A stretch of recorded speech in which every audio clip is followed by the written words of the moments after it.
सत श्री अकाल, तुम देख रहे हो द पंजाब टीवी ते मैं हाँ जज सिंह चाहड़। लगता है इस वेले मोदी सरकार का माड़ा समा चल रहा है।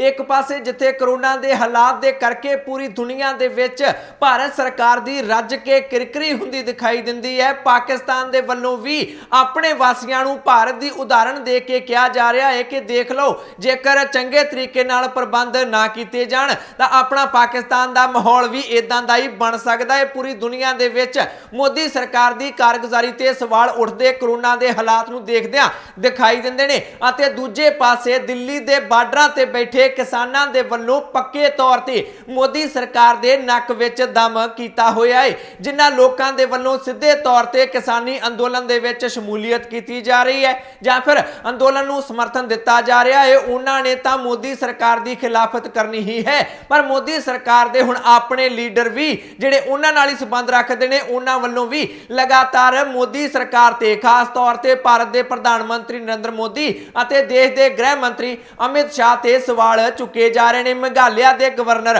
सत्यपाल मलिक दे वल्लों काफी समा पहला किसानी अंदोलन नूं खुले तौर ते मीडिया दे विच आके समर्थन दे दिता गया सी अते केंद्र सरकार नूं अपील की गई सी कि इन्हां दीयां मंगां मन लैणीआं चाहीदियां ने। किसानां नूं निराश करके बार्डरां तो वापस नहीं भेजिया जाना चाहिदा। अते एक बार फिर तो मेघालय के गवर्नर राजपाल सत्यपाल मलिक दे वल्लों मोदी सरकार की मंशा ते सवाल चुक दिते गए ने। किसानी अंदोलन की सपोर्ट तां उन्हां दे वल्लों कर ही दिती गई है, पर हुण इस बार केंद्र सरकार ते उन्हां ने तिखे वार भी कर दिते ने। दरअसल हरियाणा के चरखी दादरी तो विधायक आजाद विधायक सोमवीर सांगवान दे वल्लों किसानी अंदोलन की सपोर्ट दे विच बीजेपी अते जेजेपी गठजोड़ की सरकार तो अपना समर्थन वापस ले लिया गया सी। सोमवीर सांगवान ने मेघालय के गवर्नर सत्यपाल मलिक नूं एक चिट्ठी लिखी सी जिस दे विच किसानी अंदोलन बारे चिंता उन्हां दे वल्लों जाहिर की गई सी। हुण सत्यपाल मलिक दे वल्लों उस चिट्ठी दे जवाब दे विच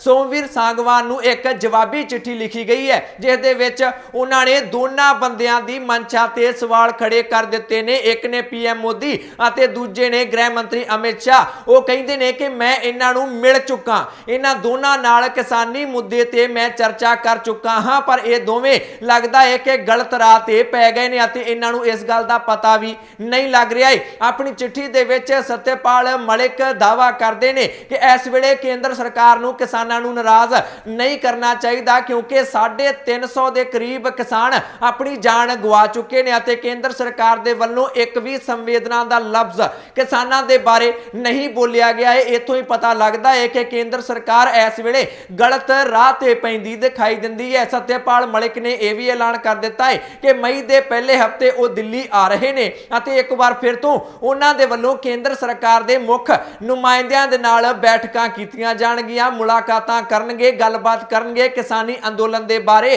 तां जो केंद्र सरकार नूं मनाया जा सके कि किसानां दीयां मंगां जायज़ ने, उन्हां दीयां मंगां मन्नियां जाणियां चाहीदियां ने। उन्हां नाल गलबात करके कोई ना कोई हल तां कढिया जाना चाहिए है। सत्यपाल मलिक सिखां बारे भी यह दावा कर चुके हैं कि जेकर सिखां दे नाल केंद्र सरकार पंगा लेगी, उन्हां दी गल नहीं मनेगी, निराश करके भेजेगी, धक्का करेगी तां 300 साल तक सिख उस बंदे नूं नहीं भुलदे जिहड़ा भी उन्हां दे नाल धक्का करदा है। ते एक बार फिर तो किसानां दे पक्ष विच खुल के नितरदे सत्यपाल मलिक दिखाई दिंदे ने। तुहाडी जानकारी लई दस दईए तां मोदी सरकार दे वल्लों ही उन्हां नूं मेघालय दा गवर्नर लाया गया अते भाजपा नाल ही वो संबंध रखदे ने। इस दे बावजूद इस वेले वो किसानां दे पक्ष विच खुल के नितरे हुए ने अते मोदी सरकार दी मंशा ते सवाल चुकदे भी दिखाई दिंदे ने। जेकर गल कर रहे हैं मोदी सरकार दी मंशा दी तां दिल्ली दे हस्पतालां दे विच ऑक्सीजन देरी दे नाल पहुंची सी जिस दे लई किसानी अंदोलन नूं जिम्मेवार दस्सण दी कोशिश की गई सी। हुण किसानां दे वल्लों भी किसान आगूआं दे वल्लों भी मोदी सरकार दी मंशा ते सवाल चुके जा रहे ने। किसान आगू मनजीत राय दा ऑक्सीजन दे ट्रक्कां बारे टैंकरां बारे की कहना है तुहानूं वो भी सुना दिंदे आ। ਹੁਣ कोरोना ਦੇ ਨਾਂ ਤੇ ਅੰਦੋਲਨ ਨੂੰ ਕਮਜ਼ੋਰ ਕਰਨ ਦੀਆਂ ਕੋਸ਼ਿਸ਼ਾਂ ਕਰ ਰਹੇ ਨੇ, ਜਿਹਦੇ ਵਿੱਚੋਂ ਖਾਸ ਕਰ ਗਾਜ਼ੀਪੁਰ ਬਾਰਡਰ ਤੇ ਇੱਕ ਟੈਂਕਰ ਲੈ ਆਂਦਾ ਆਕਸੀਜਨ ਦਾ, ਜਿਹੜਾ ਅੱਗੇ 20 ਕਿਲੋਮੀਟਰ ਵਾਧੂ ਰੂਟ ਘੁਮਾ ਕੇ ਲਿਆਏ ਜਾਣ ਬੁੱਝ ਕੇ ਅੰਦੋਲਨ ਦੇ ਵਿੱਚ ਦੀ ਭਈ ਇਹ ਕਹੀਏ ਵੀ ਜਿਹੜੇ ਕਿਸਾਨ ਆ ਉਹ ਸਮੇਂ ਸਿਰ ਆਕਸੀਜਨ ਨਹੀਂ ਪਹੁੰਚਣ ਦਿੰਦੇ।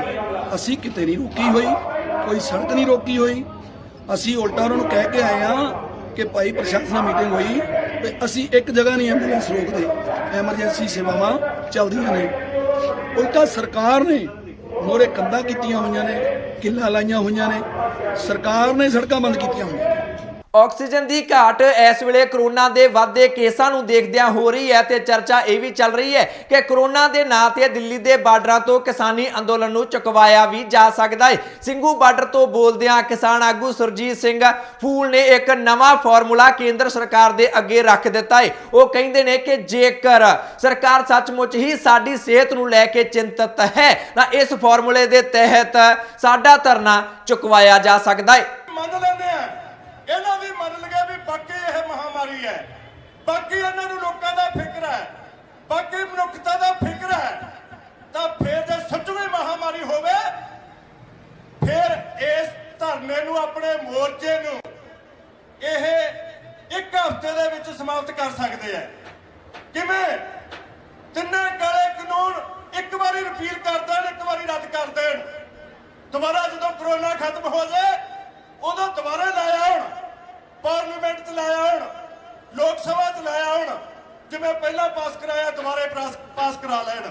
ਇੱਕ ਵਾਰੀ ਇਹਨਾਂ ਨੂੰ ਤਿੰਨਾਂ ਕਾਨੂੰਨਾਂ ਨੂੰ ਰਿਪੀਲ ਕਰ ਦੇਣ।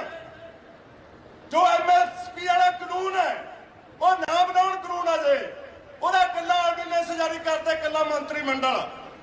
ਬਾਅਦ ਦੇ ਵਿੱਚ ਲੋਕ ਸਭਾ ਦੇ ਵਿੱਚ, ਰਾਜ ਸਭਾ ਦੇ ਵਿੱਚ ਪਾਸ ਕਰਾਉਣ ਤੋਂ ਪਹਿਲਾਂ ਕਮੇਟੀ ਬਣਾ ਦੇ, ਕੋਈ ਕਮੇਟੀ 'ਚ ਡਿਸਕਸ ਹੋ ਜੇ। ਉਹ ਇੰਨਾ ਕੀ ਕਰ ਸਕਦੇ, ਦੋਨਾਂ ਗੱਲਾਂ ਕਰ ਲੈਣ। ਐਮਐਸਪੀ ਦਾ ਕਾਨੂੰਨ ਨਾ ਬਣਾਉਣ, ਆਰਡੀਨੈਂਸ ਜਾਰੀ ਕਰ ਦੇਣ, ਤਿੰਨੇ ਕਾਨੂੰਨ ਰਿਪੀਲ ਕਰ ਦੇਣ, ਦੁਬਾਰਾ ਭਾਵੇਂ ਬਣਾ ਲੈਣ, ਤਾਂ ਅਸੀਂ ਜਾਣ ਨੂੰ ਤਿਆਰ ਹਾਂ। ਭਾਵੇਂ ਕਿ ਕਿਸਾਨ ਆਗੂਆਂ ਦੇ ਵੱਲੋਂ ਲਗਾਤਾਰ ਕੇਂਦਰ ਸਰਕਾਰ ਦੇ ਕੋਲੋਂ ਇਹ ਮੰਗ ਕੀਤੀ ਜਾ ਰਹੀ ਹੈ ਕਿ ਤੁਸੀਂ ਸਾਡੀਆਂ ਮੰਗਾਂ ਮੰਨ ਲਓ, ਅਸੀਂ ਅੱਜ ਹੀ ਆਪਣਾ ਅੰਦੋਲਨ ਖਤਮ ਕਰ ਦਿਆਂਗੇ, ਫਿਰ ਕਰੋਨਾ ਦੇ ਨਾਂ ਤੇ ਸਾਡੇ ਨਾਲ ਧੱਕਾ ਕਰਨ ਦੀ ਲੋੜ ਵੀ ਕੇਂਦਰ ਸਰਕਾਰ ਨੂੰ ਨਹੀਂ ਪਏਗੀ। ਪਰ ਜੇਕਰ ਗੱਲ ਕਰੀਏ ਕਰੋਨਾ ਦੀ ਤਾਂ ਕਿਸਾਨ ਆਗੂਆਂ ਦੇ ਵੱਲੋਂ ਭਾਵੇਂ ਸਿੱਧੇ ਤੌਰ ਤੇ ਜਾਂ ਫਿਰ ਅਸਿੱਧੇ ਤੌਰ ਤੇ ਇਹ ਕਹਿਣ ਦੀ ਕੋਸ਼ਿਸ਼ ਕੀਤੀ ਜਾ ਰਹੀ ਹੈ ਕਿ ਕੋਈ ਕਰੋਨਾ ਨਹੀਂ ਹੈ। ਜਾਣਬੁੱਝ ਕੇ ਸਰਕਾਰ ਦੇ ਵੱਲੋਂ ਇਹ ਚਰਚਾ ਅਫਵਾਹ ਉਡਾਈ ਗਈ ਹੈ ਤਾਂ ਜੋ ਕਿਸਾਨੀ ਅੰਦੋਲਨ ਨੂੰ ਚੁਕਵਾਇਆ ਜਾ ਸਕੇ, ਪਰ ਅਸੀਂ ਇਸ ਨੂੰ ਬਿਲਕੁਲ ਵੀ ਕਾਮਯਾਬ ਨਹੀਂ ਹੋਣ ਦਿਆਂਗੇ। ਕਿਸਾਨ ਆਗੂਆਂ ਦੇ ਭਾਸ਼ਣਾਂ ਵਿੱਚ ਇਹ ਗੱਲ ਬਿਲਕੁਲ ਸਾਫ਼ ਨਿਕਲ ਕੇ ਸਾਹਮਣੇ ਆਉਂਦੀ ਦਿਖਾਈ ਦਿੰਦੀ ਹੈ। ਪਰ ਕਿਸਾਨ ਆਗੂਆਂ ਦੇ ਵੱਲੋਂ ਵੀ ਕਰੋਨਾ ਨੂੰ ਦੇਖਦਿਆਂ ਇਸ ਵੇਲੇ ਜਿਵੇਂ ਸਰਕਾਰ ਸੀਰੀਅਸ ਹੋਈ ਪਈ ਹੈ, ਉਸ ਨੂੰ ਦੇਖਦਿਆਂ ਸੰਸਦ ਵੱਲ ਨੂੰ ਜਿਹੜਾ ਮਈ ਦੇ ਪਹਿਲੇ ਹਫ਼ਤੇ ਮਾਰਚ ਕੀਤਾ ਜਾਣਾ ਸੀ, ਉਸ ਨੂੰ ਲੈ ਕੇ ਕਿਸਾਨ ਆਗੂ ਵੀ ਸਸ਼ੋ-ਪੰਜ ਦੇ ਵਿੱਚ ਪੈਂਦੇ ਦਿਖਾਈ ਦਿੰਦੇ ਨੇ। ਕਾਫੀ ਮੀਟਿੰਗਾਂ ਸੰਯੁਕਤ ਕਿਸਾਨ ਮੋਰਚੇ ਦੀਆਂ ਅਤੇ ਪੰਜਾਬ ਦੀਆਂ ਕਿਸਾਨ ਜਥੇਬੰਦੀਆਂ ਦੀਆਂ ਹੋ ਚੁੱਕੀਆਂ ਨੇ ਸੰਸਦ ਮਾਰਚ ਦੀ ਤਰੀਕ ਨਿਸ਼ਚਿਤ ਕਰਨ ਲਈ, ਪਰ ਅਜੇ ਤੱਕ ਕੋਈ ਵੀ ਤਰੀਕ ਤੈਅ ਨਹੀਂ ਕੀਤੀ ਜਾ ਸਕੀ ਹੈ। ਖਬਰਾਂ ਦੇ ਮੁਤਾਬਕ ਜ਼ਿਆਦਾਤਰ ਕਿਸਾਨ ਜਥੇਬੰਦੀਆਂ ਇਹ ਗੱਲ ਕਹਿ ਰਹੀਆਂ ਨੇ ਕਿ ਜਿੰਨੀ ਦੇਰ ਤੱਕ ਕੇਂਦਰ ਸਰਕਾਰ ਕਰੋਨਾ ਵਾਲੇ ਪਾਸੇ ਲੱਗੀ ਹੋਈ ਹੈ, ਕਰੋਨਾ ਦਾ ਬਹਾਨਾ ਕੇਂਦਰ ਸਰਕਾਰ ਦੇ ਕੋਲ ਹੈਗਾ ਹੈ, ਉਨੀ ਦੇਰ ਤੱਕ ਇਹ ਸੰਸਦ ਮਾਰਚ ਨਹੀਂ ਕੀਤਾ ਜਾਣਾ ਚਾਹੀਦਾ। ਖਬਰਾਂ ਇਹ ਵੀ ਆ ਗਈਆਂ ਸਨ ਕਿ ਸੰਸਦ ਵੱਲ ਨੂੰ ਪੈਦਲ ਜਿਹੜਾ ਕੂਚ ਕਰਨਾ ਹੈ, ਮਾਰਚ ਕਰਨਾ ਹੈ, ਉਸ ਨੂੰ ਰੱਦ ਕਰ ਦਿੱਤਾ ਗਿਆ ਹੈ। ਪਰ ਉਸ ਤੋਂ ਬਾਅਦ ਵਿੱਚ ਸੰਯੁਕਤ ਕਿਸਾਨ ਮੋਰਚੇ ਦੇ ਆਗੂਆਂ ਦੇ ਵੱਲੋਂ ਇਹ ਸਾਫ਼ ਕਰ ਦਿੱਤਾ ਗਿਆ ਕਿ ਸੰਸਦ ਵੱਲ ਨੂੰ ਮਾਰਚ ਰੱਦ ਨਹੀਂ ਕੀਤਾ ਗਿਆ ਹੈ, ਮਾਰਚ ਹੋਏਗਾ, ਪਰ ਇਸ ਦੀ ਤਰੀਕ ਅਜੇ ਤੱਕ ਤੈਅ ਨਹੀਂ ਕੀਤੀ ਗਈ ਹੈ। ਪਰ ਜਿਸ ਤਰ੍ਹਾਂ ਮੋਦੀ ਸਰਕਾਰ ਤੇ ਹੁਣ ਆਪਣਿਆਂ ਵੱਲੋਂ ਹੀ ਲਗਾਤਾਰ ਦਬਾਅ ਬਣਾਇਆ ਜਾ ਰਿਹਾ ਹੈ, ਪਰ ਇਸ ਦੇ ਬਾਵਜੂਦ ਮੋਦੀ ਸਰਕਾਰ ਝੁਕਦੀ ਦਿਖਾਈ ਨਹੀਂ ਦਿੰਦੀ ਹੈ। ਹਰਿਆਣਾ ਦੇ ਸਿਹਤ ਮੰਤਰੀ ਅਨਿਲ ਵਿਜ ਦੇ ਵੱਲੋਂ ਵੀ ਕਰੋਨਾ ਨੂੰ ਦੇਖਦਿਆਂ ਦੇਸ਼ ਦੇ ਖੇਤੀਬਾੜੀ ਮੰਤਰੀ ਨਰਿੰਦਰ ਸਿੰਘ ਤੋਮਰ ਨੂੰ ਇੱਕ ਚਿੱਠੀ ਲਿਖੀ ਗਈ ਸੀ ਕਿ ਕਰੋਨਾ ਨੂੰ ਦੇਖਦਿਆਂ ਇਸ ਵੇਲੇ ਕਿਸਾਨਾਂ ਦਾ ਧਰਨਾ ਛੇਤੀ ਤੋਂ ਛੇਤੀ ਚੁਕਵਾਇਆ ਜਾਣਾ ਚਾਹੀਦਾ ਹੈ। ਜਿਵੇਂ ਵੀ ਚੁਕਵਾਓ, ਗੱਲਬਾਤ ਦੇ ਨਾਲ ਇਹ ਚੁਕਵਾਇਆ ਹੀ ਜਾ ਸਕਦਾ ਹੈ, ਕਿਉਂਕਿ ਗੱਲਬਾਤ ਨਾਲ ਹਰ ਮਸਲਾ ਹੱਲ ਹੋ ਜਾਂਦਾ ਹੈ। ਹੁਣ ਬੀਜੇਪੀ ਲੀਡਰਾਂ ਦੇ ਵੱਲੋਂ ਵੀ ਇਹ ਲਗਾਤਾਰ ਮੰਗ ਕੀਤੀ ਜਾਣ ਲੱਗ ਪਈ ਹੈ ਕਿ ਛੇਤੀ ਤੋਂ ਛੇਤੀ ਗੱਲਬਾਤ ਸ਼ੁਰੂ ਕੀਤੀ ਜਾਣੀ ਚਾਹੀਦੀ ਹੈ ਤਾਂ ਜੋ ਕਿਸਾਨੀ ਅੰਦੋਲਨ ਨੂੰ ਖਤਮ ਕਰਵਾਇਆ ਜਾ ਸਕੇ। ਇੱਕ ਸਵਾਲ ਤੁਹਾਡੇ ਕੋਲੋਂ ਪੁੱਛ ਲੈਣਾ ਚਾਹੁੰਦੇ ਆ ਕਿ ਜਿਸ ਤਰ੍ਹਾਂ ਹੁਣ ਬੀਜੇਪੀ ਸਮਰਥਕਾਂ ਦੇ ਵੱਲੋਂ ਹੀ, ਬੀਜੇਪੀ ਵਾਲਿਆਂ ਵੱਲੋਂ ਹੀ ਮੋਦੀ ਸਰਕਾਰ ਦੇ ਕੋਲੋਂ ਮੰਗ ਕੀਤੀ ਜਾਣ ਲੱਗ ਪਈ ਹੈ ਕਿ ਗੱਲ ਕਰੋ ਕਿਸਾਨਾਂ ਦੇ ਨਾਲ, ਫਿਰ ਹੀ ਇਸ ਮਸਲੇ ਦਾ ਕੋਈ ਹੱਲ ਹੋਏਗਾ। ਤਾਂ ਤੁਹਾਨੂੰ ਵੀ ਲੱਗਦਾ ਹੈ ਕਿ ਹੁਣ ਮੋਦੀ ਸਰਕਾਰ ਕਿਸਾਨਾਂ ਨੂੰ ਗੱਲਬਾਤ ਦਾ ਆਫਰ ਦੇ ਸਕਦੀ ਹੈ ਕਿ ਜਾਂ ਫਿਰ ਮੋਦੀ ਸਰਕਾਰ ਜਿਵੇਂ ਹੁਣ ਇਗਨੋਰ ਕਰ ਰਹੀ ਹੈ ਕਿਸਾਨੀ ਅੰਦੋਲਨ ਨੂੰ, ਉਸੇ ਤਰ੍ਹਾਂ ਹੀ ਇਗਨੋਰ ਕਰਦੀ ਰਹੇਗੀ? ਜੋ ਵੀ ਤੁਹਾਨੂੰ ਲੱਗਦਾ ਹੈ, ਜੋ ਵੀ ਤੁਹਾਡੀ ਰਾਏ ਹੈ, ਕਮੈਂਟ ਕਰਕੇ ਆਪਣੀ ਰਾਏ ਜ਼ਰੂਰ ਦਿਓ। ਚੈਨਲ ਤੇ ਬਣੇ ਰਹਿਣ ਦੇ ਲਈ ਇਸ ਨੂੰ ਸਬਸਕ੍ਰਾਈਬ ਕਰ ਲਓ, ਬੈਲ ਵਾਲਾ ਬਟਨ ਜ਼ਰੂਰ ਦਬਾ ਲੈਣਾ, ਫੇਸਬੁੱਕ ਤੇ ਪੇਜ ਲਾਈਕ ਕਰ ਲਓ। ਮੈਂ ਜੱਜ ਸਿੰਘ ਚਾਹਲ ਅਗਲੀ ਵਾਰ ਫਿਰ ਹਾਜ਼ਰ ਹੋਵਾਂਗਾ। ਤੁਸੀਂ ਦੇਖਦੇ ਰਹੋ ਦਾ ਪੰਜਾਬ ਟੀਵੀ, ਹਰ ਖਬਰ ਦਾ ਸੱਚ।